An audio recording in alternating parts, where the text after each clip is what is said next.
नमस्कार दोस्तों आज मैं बात करने वाला हूँ आरपीएससी राजस्थान लोक सेवा आयोग के द्वारा जो असिस्टेंट प्रोफेसर की 918 वैकेंसी निकाली गई है, उसमें जो हिंदी विषय है उसके सिलेबस के बारे में।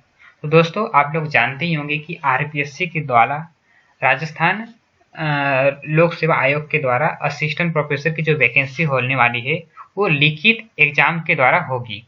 तो उसमें 3 पेपर हैं। तो जो पहला और दूसरा जो पेपर है, पेपर 2 जो है वो हिंदी विषय से संबंधित होंगे, और जो तीसरा पेपर है वो राजस्थान का जो सामान्य ज्ञान है उससे संबंधित होगा। तो दोस्तों ये जो असिस्टेंट प्रोफेसर की जो वैकेंसी निकाली गई है, तो उसमें जो हिंदी विषय का जो पहला प्रश्न पत्र है, यानी कि पहला पेपर का जो सिलेबस है उसके ऊपर आज हम बात करने वाले हैं। तो आइए शुरू करते हैं। उससे पहले अगर आप हमारे चैनल पे नए हैं तो हमारे चैनल को सब्सक्राइब कर लीजिए, ताकि जब हम नया वीडियो बनाएं तो उसका नोटिफिकेशन आप तक पहुंच सके। दोस्तों एक और महत्वपूर्ण बात, आरपीएससी का जो सिलेबस है उसकी तैयारी भी हम अपने चैनल के माध्यम से कराने वाले हैं। और हिंदी का जो पहला ही आप देख सकते हो इकाई पहला है भाषा विज्ञान, उसके ऊपर काफ़ी वीडियो हमने पहले से बना के रखे हैं। तो आप हमारे चैनल को सब्सक्राइब करके प्लेलिस्ट में जाके देख सकते हो। तो आइए शुरू करते हैं। तो दोस्तों जो पहला प्रश्न पत्र है, इसमें हम देखते पहले जो नीचे आके देखेंगे जो मार्क्स हैं। तो ये जो मार्क्स हैं, तो इसमें 75 मार्क्स के लिए 150 प्रश्न हैं।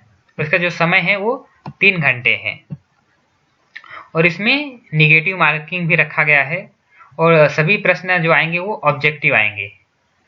तो ये पेपर का पैटर्न है। तो सेम पैटर्न दूसरे पेपर के लिए भी है।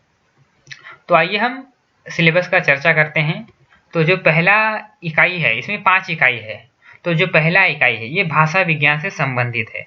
तो जिसके अंदर आता है पहले भाषा, हिंदी भाषा का उद्भव एवं विकास। तो हिंदी भाषा का उद्भव और विकास में सबसे पहले आता है अपभ्रंश, अवहट और पुरानी हिंदी। तो इसका परिचय आपको लेना है। फिर इसके बाद ब्रज, अवधी, खड़ी बोली एवं राजस्थानी का साहित्यिक भाषा के रूप में विकास। तो इसका आपको अध्ययन करना है। साथ में हिंदी की बोलियां। तो हिंदी की जो बोलियां हैं, आप लोग जानते होंगे कि हिंदी की जो 18 बोलियां हैं, तो हिंदी भाषा को 5 उपभाषा में बांटा गया है: पश्चिमी हिंदी, पूर्वी हिंदी, राजस्थानी हिंदी, पहाड़ी हिंदी और बिहारी हिंदी। तो इन सभी के अंदर जो बोलियां आती हैं, 18 बोलियां, उसका परिचय आपको करना है। साथ में राजभाषा हिंदी, फिर संवैधानिक प्रावधान, मानक हिंदी, इसका अध्ययन आपको करना है। देवनागरी लिपि विशेषताएं और मानकीकरण। फिर इसके बाद है हिंदी व्याकरण, संधि, समास, उपसर्ग, प्रत्यय, वाक्य एवं वाक्य के भेद, शब्द शुद्धि एवं वाक्य शुद्धि। तो भाषा विज्ञान के अंतर्गत आपको इतना पढ़ना है। तो दोस्तों इसके ऊपर कई टॉपिक के ऊपर हमने वीडियो बना के रखे हैं, तो आप हमारे चैनल के प्लेलिस्ट में देख सकते हैं। जैसे कि हमने भाषा विज्ञान के अंतर्गत जो भाषा का उद्भव है और विकास है उसके ऊपर हमने वीडियो बनाए हैं। फिर आर्य भाषा के ऊपर वीडियो बनाए हैं। तो इन सब के ऊपर हमने काफ़ी वीडियो बना के रखे हैं, तो आप उससे देख सकते हो। तो दोस्तों ये था पहली इकाई। और हम बात करते हैं दूसरी इकाई के बारे में। जो दूसरी इकाई है, तो उसमें ये काव्य शास्त्र से संबंधित है। तो आपको जो भारतीय काव्य शास्त्र है, जिसमें सबसे पहले आता है कि काव्य के लक्षण, यानी कि जो भारतीय विद्वानों ने काव्य के लक्षण दिए हैं उसका आपको अध्ययन करना है, जिसमें संस्कृत के आचार्य भी आ जाएंगे और हिंदी के विद्वान लोग भी आ जाएंगे। यानी कि काव्य के लक्षण, यानी कि काव्य की जो परिभाषा दी गई है उसका अध्ययन आपको करना है। फिर काव्य के हेतु, यानी कि जो काव्य के हेतु माने गए हैं, मुख्य रूप से काव्य के 3 हेतु माने गए हैं: प्रतिभा, व्युत्पत्ति और अभ्यास। तो इनका आपको अध्ययन करना है। और फिर जो आगे है वो है काव्य प्रयोजन, यानी कि काव्य के उद्देश्य। तो इसका भी आपको अध्ययन करना है कि कौन से विद्वान ने काव्य के क्या उद्देश्य या प्रयोजन माने हैं। फिर अगला जो है भारतीय काव्य शास्त्रीय आचार्य परंपरा। तो भारतीय काव्य शास्त्र में जो आचार्य हुए हैं उनका आपको अध्ययन करना है। तो सबसे पहले है भरत मुनि, जिनका रस सिद्धांत था, फिर आनंदवर्धन जिनका ध्वनि सिद्धांत था, फिर कुंतक वक्रोक्ति सिद्धांत के प्रवर्तक है, मनमठ, विश्वनाथ और जगन्नाथ। यानी कि भरत मुनि, आनंदवर्धन, कुंतक, मनमठ, विश्वनाथ और जगन्नाथ, इनका आपको अध्ययन करना है कि ये किस सिद्धांत से संबंधित थे, फिर इनका समय क्या है, इनकी प्रमुख रचनाएं क्या है और इन्होंने काव्य के संबंध में क्या बातें कही है।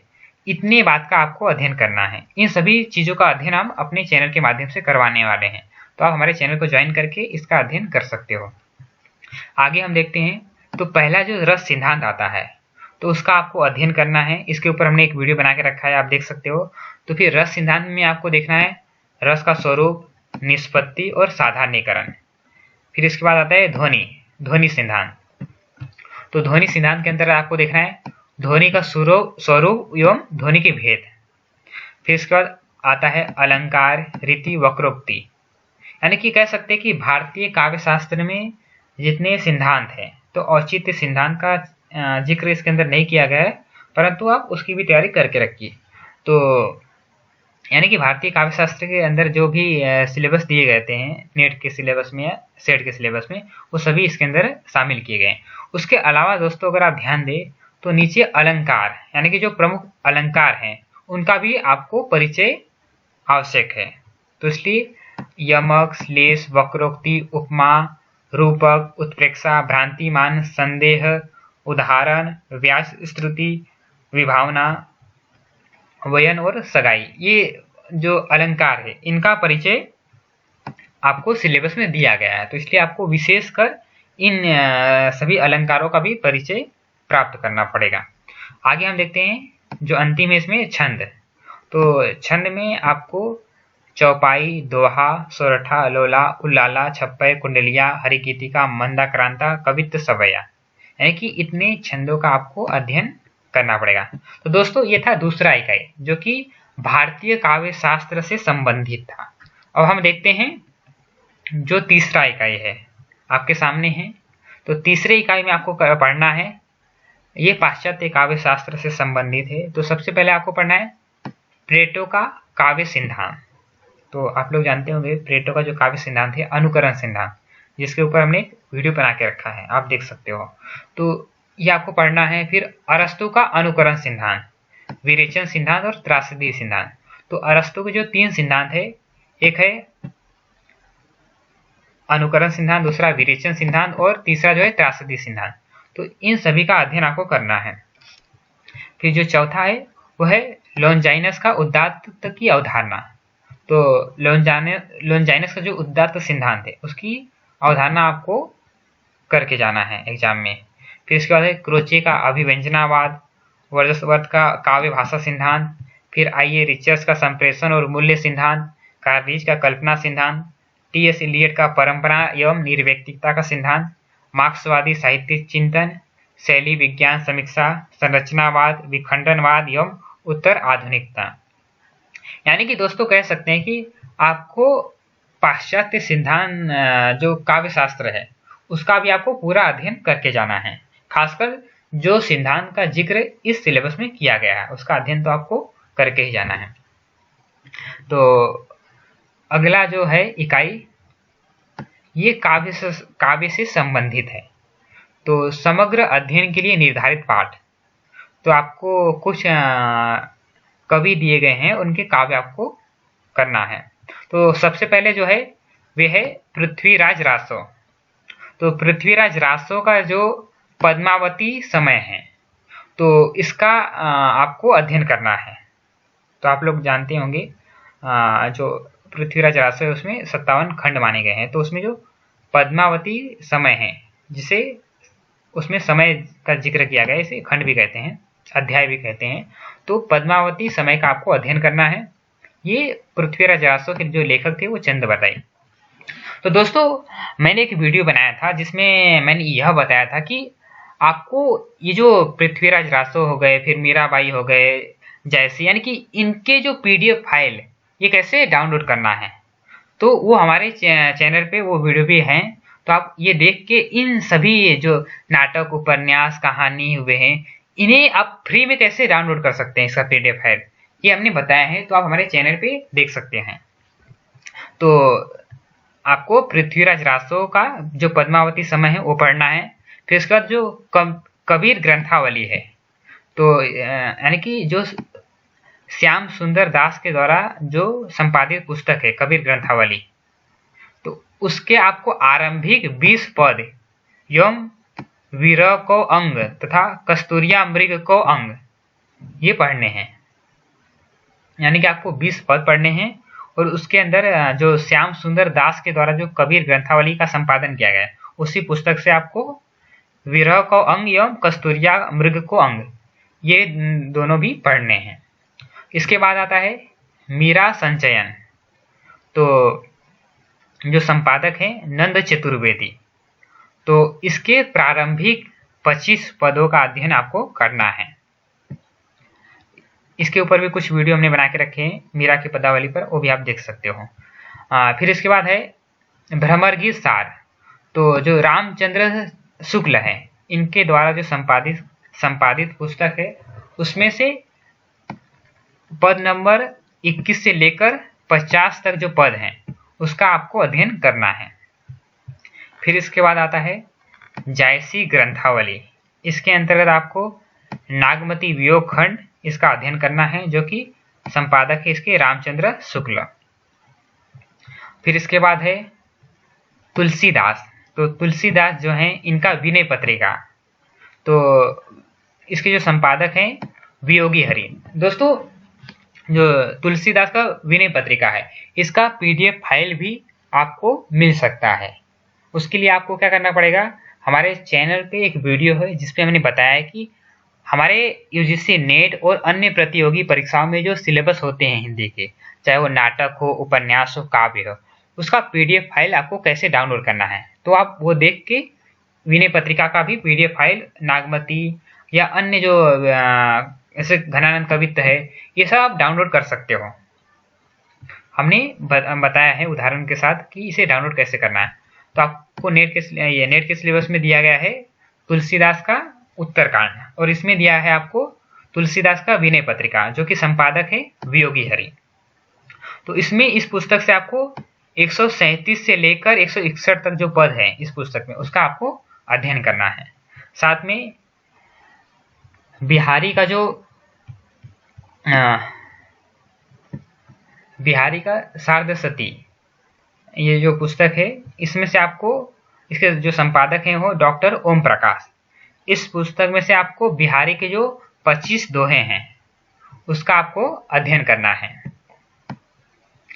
फिर इसके बाद आता है घनानंद कवित्त, तो घनानंद कवित्त में आपको जो संपादक है विश्वनाथ प्रसाद मिश्र, इनके पुस्तक से आपको 1 से लेकर 25 छंदों का आपको अध्ययन करना है। तो दोस्तों ये था कविता को लेकर जो सिलेबस है RPSC असिस्टेंट प्रोफेसर के लिए पहले पेपर है उसका सिलेबस। तो आखिरी जो इकाई है 5वां इकाई, इसमें हम देखते हैं कि और क्या है। तो दोस्तों इसमें पहला जो है वो कामायनी, तो जयशंकर प्रसाद का जो काव्य है कामायनी महाकाव्य है, तो इसमें जो चिंता सर्ग है, चिंता सर्ग, श्रद्धा सर्ग और लज्जा सर्ग, इन तीनों का आपको अध्ययन करना है। फिर है राम की शक्ति पूजा, सूर्यकांत त्रिपाठी निराला। फिर है ये गोदान है, तो गद्य में आपको गोदान जो कि मुंशी प्रेमचंद का है ये पढ़ना है। फिर उपन्यास में आपको बाणभट्ट की आत्मकथा हजारी प्रसाद द्विवेदी की ये पढ़ना है। फिर आधे अधूरे ये नाटक है मोहन राकेश का, ये आपको पढ़ना है। फिर निबंध संग्रह है चिंतामणि का जो भाग 1 है, ये रामचंद्र शुक्ल का जो निबंध है उनका संग्रह है चिंतामणि नाम से, तो उसका जो भाग 1 है उसमें आपको 3 निबंध, पहला है उत्साह, फिर श्रद्धा और भक्ति और कविता क्या है, इन तीनों का अध्ययन आपको करना है। इसके साथ ही कुछ कहानियां दी गई हैं, जिसमें पहला कहानी है उसने कहा था जो कि चंद्रधर शर्मा गुलेरी की है। फिर कफन प्रेमचंद की कहानी है, ममता जयशंकर प्रसाद की कहानी है, और रोज जो कि अज्ञे की कहानी है, जो कि नेट के सिलेबस में भी दिया गया है गैंग्रीन नाम से। और परिंदे जो कि निर्मल वर्मा की कहानी है। तो दोस्तों आपको कुछ कहानियों का भी अध्ययन करना है। इसके साथ ही सौंदर्य की नदी नर्मदा, इसका भी आपको अध्ययन करना है। सौंदर्य की नदी नर्मदा, अमृतलाल वेगड़। तो दोस्तों ये था जो आरपीएससी राजस्थान लोक सेवा आयोग के द्वारा जो प्रथम प्रश्न पत्र है उसका सिलेबस।